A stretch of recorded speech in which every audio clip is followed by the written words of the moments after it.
Imagine stepping on a landmine and being immobile for 52 hours and exposed to the terrible dangers of the desert.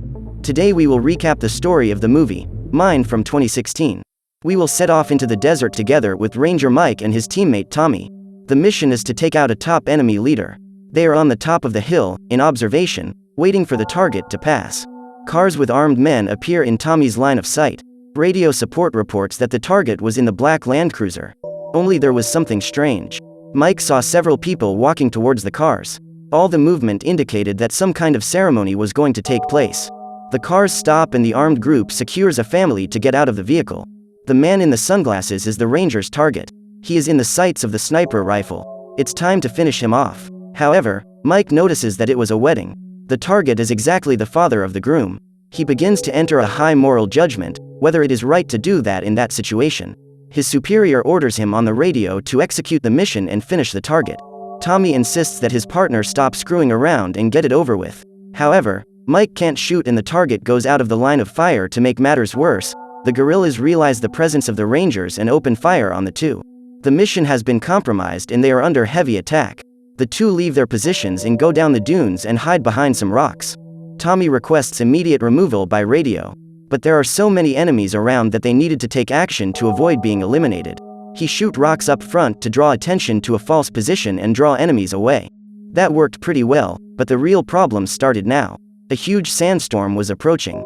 The Rangers have run out of vision and the correct coordinates. Mike and Tommy are lost in that infernal vastness. The mission was now to cross the desert on foot.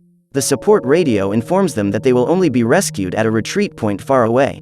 Without squad reinforcements, with the risk of enemy attack and sandstorms, things will get insane. After a long hike, Mike sees a metal plate fall next to him and he gets worried. Surely it was a warning of a minefield. Decades of conflict in that region should result in millions of buried landmines. Tommy keeps urging them to move in. He says Mike is paranoid. That was just a strategy to scare off the enemy. Despite his fear, Mike continues to advance. Until a certain point, they need to stop to drink water. Tommy starts making fun of himself by walking backwards. And Mike notices something wrong on the surface of those dunes. Before he could stop Tommy, his friend stepped on a trigger and exploded a mine. Mike took the next step and felt that he had also stepped on a device. And now guys, the explosion had taken Tommy's legs off.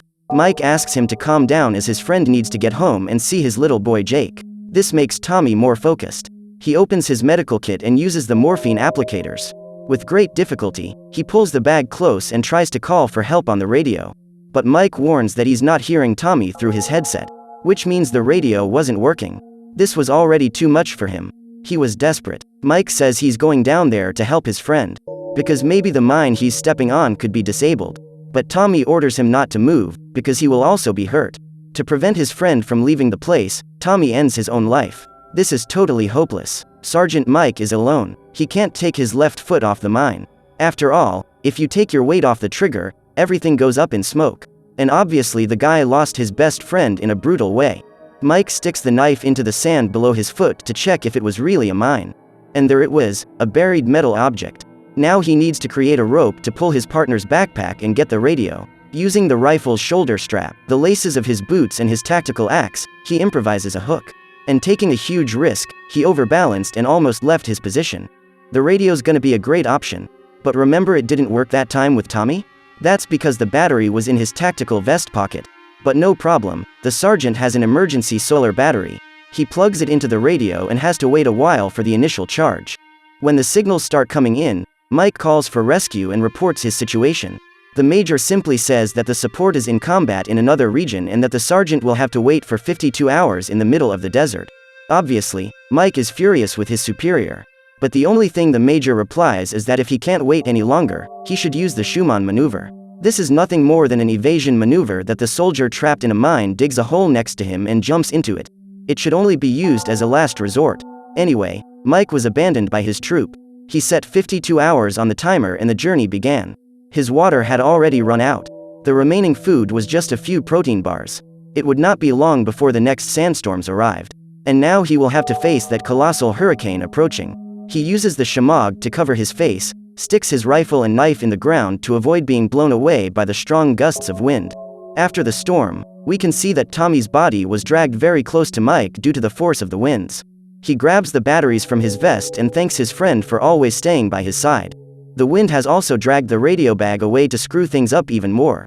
The hours pass under that blazing desert sun and Mike is without a drop of water.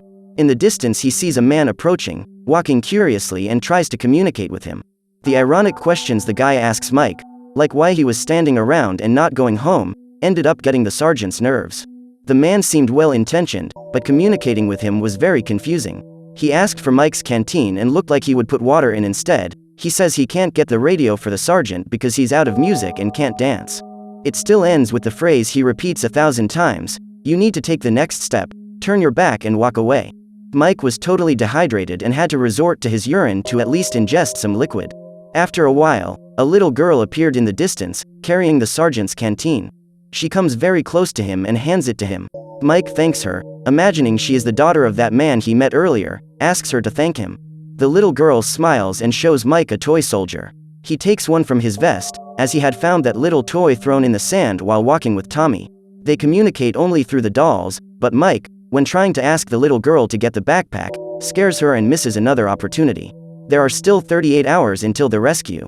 He puts music on his iPod to try to distract himself from that loneliness until nightfall. As darkness begins to creep in, the dangers will increase, and in a big way. Mike lights a fire and starts watching some videos of his wife, trying to keep his sanity. He eventually falls asleep and wakes up startled by a nightmare of his father beating him. All around him, a sound of a pack could be heard. The wolves were surrounding the sergeant. He grabbed his rifle and started shooting at them. Tommy's body is taken by one of the wolves and his luck was that one of the animals stepped on one of the mines and the explosion ended up scaring the whole pack away. At dawn, Mike is surprised by the mysterious man again. This man belongs to the Berber people, who are one of the oldest inhabitants of North Africa. They call themselves free men. The sergeant questions why the man walks like that in the dunes and he says he doesn't know where the landmines are, but he walks in a zigzag, because if he walks in a straight line, he believes that sometime he will run into a mine. This time, he picks up the radio for Mike, except that the interference is too great, so he couldn't hear anything. Before he leaves, the Berber man holds the sergeant's face and tells him he needs to become a free man. Even the wrong path can lead you home. You have to move on and take the next step. Once again, the man with the confusing words turns and walks away. There are still 24 hours to rescue. Mike needs to open his boot with the knife to leave his foot exposed to the weather, as his circulation is compromised by so much downtime. The hunger is so great that he finds a scorpion and uses the knife to create that tasty skewer. From that moment on, these are the first signs of Mike's hallucinations. He starts talking to himself, sees his friend Tommy talking to him. Even after night falls, the loneliness, exhaustion and terrible conditions keep creating visions in his head. That's when the wolves appear again. One of them attacks his arm, he lands a shot and neutralizes the beast. His friend is holding a Mirage in front of him, telling him to use that Schumann dodge, as his ammo was running out. Mike starts digging quickly next to him and jumps into the hole, however his legs explode. Yes, it seemed all over, it was just a hallucination. He was still being attacked by several wolves and remained crouched over the mine.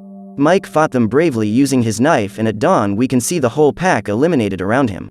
There are only 7 hours left for the rescue. The sergeant hears the call on the radio. The army informs him that the troop is delayed and will take another 17 hours to arrive at their position. He could not receive worse news. Mike almost does not have the strength to answer the message. And even though the army called his wife, she was trying to talk on the radio, but with the bad transmission, it was only possible to hear a noise of her voice. Mike was finished, physically and psychologically. His body just shut down, yet someone was there to save him. The Berberi man held him up and kept him supported. He put ointment on his wounds and gave him a medicinal drink from his people. Mike says he met his daughter when she brought the canteen full of water. He also says the man is lucky because he has a beautiful daughter.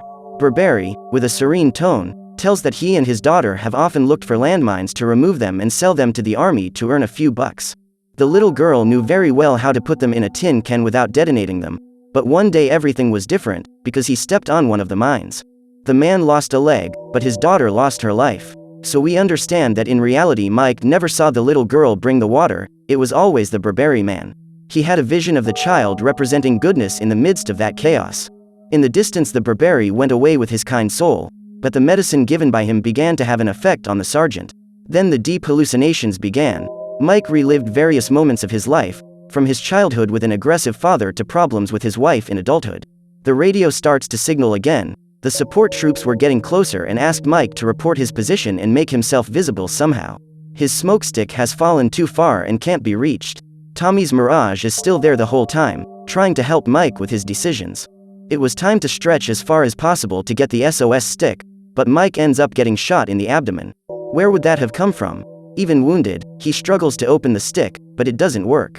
More bursts of fire set off several mines. Mike has to grab his pistol and fire into nothingness. He can't see the enemies high up in the dunes. He then picks up the sniper rifle and his sharpshooter soul does its job, hitting all the enemy targets that were attacking. There was only one enemy left, his father. The resentment for him, the suffering of his mother, the love for his wife, everything needed to be a motivation for Mike to take the next step. The troops were leaving, it was his last chance to ask for help. That's when he decides to close his eyes and move forward, uttering the words of the Berber man. He takes a step forward and nothing happens. Mike can't believe it, had the mine really failed? He goes to the site of the device and realizes that it was actually a small can with little soldiers inside, exactly the cans that the little Berber girl used to collect the mines. Now he understood everything, guys, what his teaching was. Even with fear, he moved on to return to his home. In the distance, the rescue could see the red smoke.